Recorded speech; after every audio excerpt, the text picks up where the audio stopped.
A hit list that Marcus May says he was on prior to his 15-year-old daughter and her 16-year-old boyfriend being charged with shooting 7 family members and killing 5 of them. He says the teens had run away and left behind messages about family members they wanted to kill. Me and his mom. You were on the hit list. Yeah. Were you next? Imagine discovering your name is on a hit list prepared by your own daughter. A list built out of an obsession so consuming, she and her boyfriend decided everyone standing in their way had to die, starting with her own old grandmother and ending with you. That's the story everyone's telling. It's not the whole story. Because this isn't your regular crime story, baby. This isn't bad boy corrupts good girl. This is what happens when love curdles into something else entirely. When it stops being love and becomes obsession, and obsession starts deciding who gets to stay in the room and who has to disappear. Here's the question that's going to sit with you the entire time you watch this. It's not just what he supposedly made her do. It's how far she was already willing to go for him. On her own. Before he ever asked. Sit with that for a second. Because by the time this story is over, you're not going to be sure anymore who was actually leading who. Now look, I know you've probably already seen a video about this. Maybe 2. Maybe 5. And I already know exactly what they told you because it's the easiest version of this story to tell. Scared girl. Controlling boyfriend. She just did what he said. I don't think that's accurate. And I think treating her like a girl who got talked into something does a disservice to what actually happened to that family. Because here's what I want to actually talk about today, what obsession does to a 15-year-old brain. What it looks like when 2 people convince each other that everyone standing in their way is the enemy. He asked her to, might honestly be the least accurate 5 words anybody's used to describe this case. This is a story about 5 people who are gone. Patricia.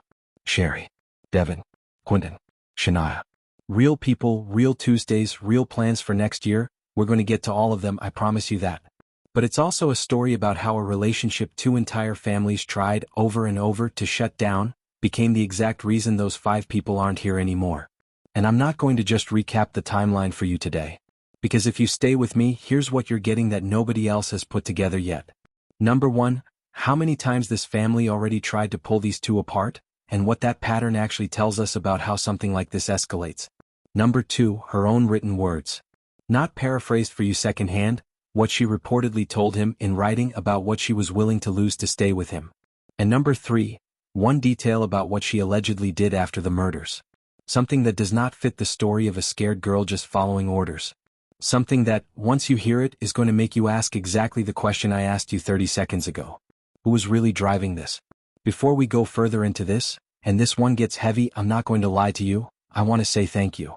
Genuinely. Y'all keep showing up for these stories, for these families, and I don't take 1 second of that for granted. Every time one of these videos does what it's supposed to do, it's because you're here, paying attention, caring about people you never met. So stick with me on this one. Because young love gone wrong doesn't even begin to describe where the obsession angle in this case actually goes. This is one of the darker ones I've covered. But you're still here. So let's go sit with this family for a minute, because before any of this became a headline, before any of it became a case number, these were just people living their lives. Let's start with who these people actually were. Because it's easy to let 5 turn into just a number. It shouldn't. Not for a second. Patricia May was 74. For 25 years, a quarter of a century, she worked at Southern Illinois University Edwardsville. Same job. Same community. Same woman showing up, day after day, decade after decade. That's not just a line on a resume. That's a whole life built one ordinary Tuesday at a time. And around East St. Louis, people didn't even bother with her real name half the time. They just called her Granny. Didn't matter whose grandmother you actually were. She knew you, she claimed you. That was just how she operated. Her daughter, Sherry May, was 49. And in this family she was the one you called first when something went wrong. Not your third call. Not your backup plan. Your first call. Because she was going to show up. No lecture, no hesitation, no questions attached. You don't get that reputation by accident. You build it one favor, one late-night phone call, one ride to the hospital at a time for years, until it's just who you are to everybody who knows you. Her son, Devin May, was 24. And he had a 1-year-old daughter he was completely, hopelessly wrapped around. You did not say one sideways word about that little girl in his presence. Not one. He worked hard, he came home, he showed up for her every single day. And now that baby is going to grow up knowing her father mostly through what everyone else remembers about him, because he's not going to be the one to tell her himself. Then there's Quentin Thompson, 21, and his sister Shania Thompson, 25. Both of them right in the middle of becoming whoever they were going to become. Quentin loved to draw. Deep into anime, the kind of quiet, specific hobby that tells you somebody had a whole imagination running behind their eyes that most people never got to see. And Shania could cook. Not just holiday dinner cook, restaurant dream cook. She was already talking about putting her name on a door one day. Her own place. Her own menu. Built from scratch, the hard way, the way people who actually mean it do it. That dream doesn't get to happen now. It doesn't get to happen ever. So here's what obsession actually took. Not an idea. Not a headline.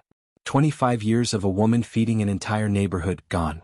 A mother who never once hesitated to show up for anybody, gone. A father wrapped around his 1-year-old daughter, gone before she's old enough to remember his voice. A brother's imagination, a sister's dream restaurant, gone mid-sentence, before either of them got to finish becoming who they were building themselves into. That's the cost. Real people. Real Tuesdays. Real plans for next year. And now none of it happens. Now here's where this story stops looking random and starts looking like something that could have been stopped. Because underneath what looked like an ordinary, close-knit East St. Louis family, and that part was true, this was a family that showed up for each other. There was a 15-year-old girl in a relationship with a 16-year-old boy named Jaimir Davis. And her family did not want him around. Not because he was rude at a dinner. Not because they didn't like the way he talked. According to people close to this family, part of the reason was that this boy already had a stolen gun in his hands before anybody told him no. And here's the detail that changes everything about how you should be hearing this story. This wasn't the first time this exact fight played out. The two of them had reportedly run off together before. More than once. And every single time her family found her. Every single time they brought her home. Sit with that for a second because I need you to really hear it. That's not two teenagers falling in love against the world, the way they probably told themselves it was. That's a family running an active recovery mission, over and over, on a girl they refused to let go of. And every time they succeeded, every time they pulled her back, something on the other side of that relationship didn't calm down. It escalated. This wasn't two teenagers falling in love against the world. This was a pattern. A pattern of two people escalating every single time someone tried to pull them apart. And nobody around them, not her family, not his, recognized how far that pattern was capable of going. Because separation didn't end anything here. Separation seems to have fed it. And there were warning signs before any of this happened. A firearm reportedly went missing from a locked box. The 15-year-old allegedly took the keys from her mother's purse, unlocked it, and took the gun. Her mother noticed. She called the police. That's one report on record. Now, according to Jaimir Davis's own mother, and I want to be careful here because this is one mother's account of her own son, given days after he was arrested for 5 murders, and it has not been independently confirmed by prosecutors, that wasn't the only report. 2 mothers. Multiple calls. And by her account, what came back each time was an incident number. Not a follow-up. Not an intervention. A number in a file. If even half of that holds up, that's not a story about 2 families who looked the other way. That's 2 families who tried, more than once, and got paperwork instead of a response. The warning signs were there. What nobody clocked, what nobody could have clocked, honestly, until it was already too late, was that the relationship itself wasn't the thing to worry about. It was the reaction every single time somebody tried to end it. That's the part that should keep you up tonight. Not that a gun went missing. Not that 2 teenagers ran off together. It's that every attempt to stop this relationship seems to have pushed it somewhere darker instead of shutting it down, and by the time anyone understood that, there was already a list being built. A list of exactly who would need to be dealt with. We'll get to what was actually on it. So before we go any further, I want to leave 2 questions sitting right here with you. Don't answer them yet. Just hold on to them because everything we're about to walk through is building toward these. Question 1. Was this really him controlling her? Or did she want this just as much as he did? Maybe even before he did? Question 2. There is one thing she reportedly did after the murders that does not fit the story of a scared girl just doing what she was told. One thing. And once I tell you what it is, I don't think you're going to be able to unhear it. Hold on to both of those. We're circling back. Now let's get into what investigators actually laid out because I want you to have the real timeline before we go any further into the why. This happened across 3 separate locations. Jones Park, the Samuel Gompers housing complex, and a home at 39th and Summit. 7 people were shot. 5 of them did not survive. And according to investigators, this didn't happen in one single moment. It stretched out over a window of several days, not one night. The arrest itself, state troopers ran the pair down in a stolen vehicle at Frank Holton State Park, ending it with a precision immobilization maneuver, a pit maneuver, to stop the car before it went any further. Here's what Jaimir Davis is actually charged with. 5 counts of first-degree murder. 2 counts of attempted murder. 2 counts of aggravated battery. 1 count of dismembering a human body. Aggravated vehicular hijacking. And unlawful use of a stolen firearm. Now pay attention to this part because it matters more than it might sound like at first. Those 2 attempted murder counts aren't random. They're tied to 2 specific survivors, and one of them is reportedly the girlfriend's own mother. Sit with that. If this were purely a story about a controlling boyfriend and a girl who was just afraid to say no, why would the list of targets include her own mother? That's not the profile of someone protecting the person she loves from a boyfriend. That complicates the entire story we've been told so far. So let's build this out layer by layer because each piece here adds weight to what we're really talking about. Start with what we already know. The relationship her family tried to end over and over. The stolen firearm. And now, the detail about the body. Prosecutors say that after one of the killings the body was dismembered. I'm not going to dress that up for you. That is not a detail that fits panicked teenager caught up in someone else's plan. That is a level of composure or a level of coldness that takes this out of the territory of an impulsive act and into something that looks a lot more like it was planned. Now here's where it gets harder to explain away. In messages described in court, she didn't just go along with a plan that was handed to her. According to what prosecutors read into the record, her own words describe exactly what she was prepared to give up to stay with him. Her whole family stated plainly as something she was willing to lose. That's not a girl being talked into something against her will. That's someone naming the cost out loud in writing before it happened. And then there's the detail I told you to hold on to a few minutes ago. Prosecutors say she directed investigators to the location of one of the victim's remains. Sit with that for a second. Does that sound like someone who was just following orders? Someone who was scared, compliant, doing what she was told because she didn't know how to say no? Or does it sound like someone who already knew exactly where to look, because she was there for the plan from a lot earlier than boyfriend asked, girlfriend agreed? I'm not answering that for you. I don't think anyone can yet. That's what a trial is for. But I think it's worth asking honestly, instead of defaulting to the version of this story that's easier to sit with. Now, on the other side of this, Davis's own defense has already staked out its position. His attorney has argued in court that Davis was, in their words, the hunted, not the hunter. That's the defense. That's their job, and we are nowhere near a jury deciding whether that holds up. But here's how prosecutors answered that argument when it came time to talk about bond. They told the judge there is no combination of conditions that would make it safe to have him back out in the world before trial. Illinois did away with cash bail a while back, so this was never about money. It was about risk. And the judge agreed, no bond, no release. So here's where all of this actually leaves us on the love and obsession question. This is what obsession can look like from the outside. Not a villain and a hostage. Loyalty that doesn't bend, on either side, even when the cost is everyone else standing in the room. A boy who allegedly waited in a closet for people who trusted him enough to walk into that apartment. A girl who allegedly wrote down what she was willing to lose, then allegedly knew exactly where to send police once it was over. 2 people who, by every account so far, escalated together. Not one controlling the other from a distance. 2 people feeding the same thing until there was no one left standing between them and what they wanted. That's the version of this story that doesn't fit neatly into either manipulated girl or monster boyfriend. And it's the version I think this family and these 5 people actually deserve to have told honestly. Now, I know some of you want a verdict right now. A clean ending. Somebody labeled the monster, somebody labeled the victim, case closed. I don't have that for you. Nobody does yet.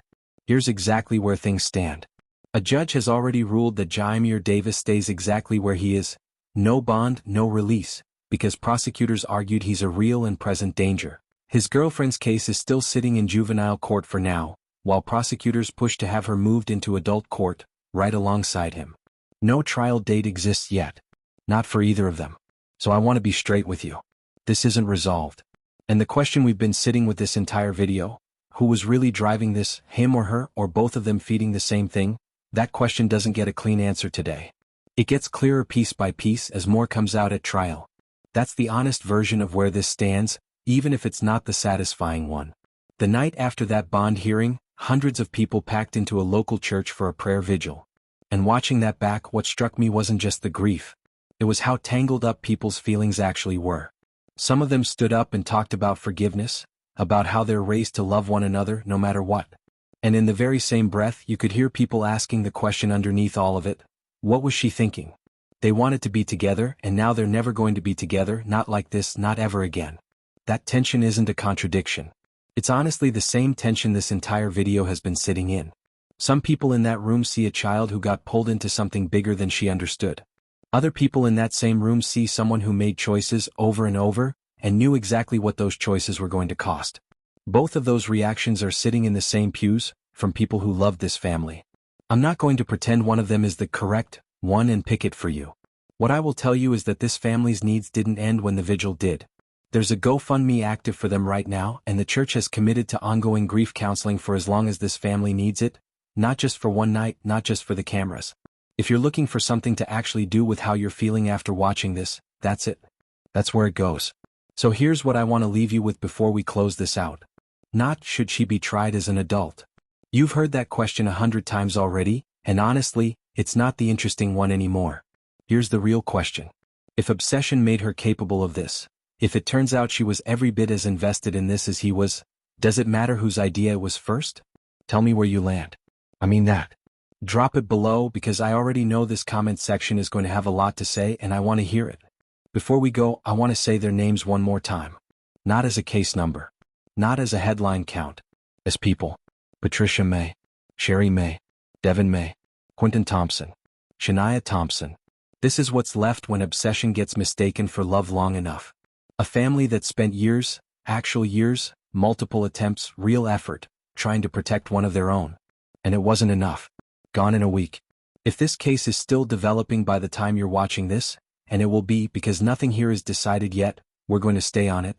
The push to move her case into adult court. Whatever comes out at trial about who was really driving this. We'll be right here when it happens.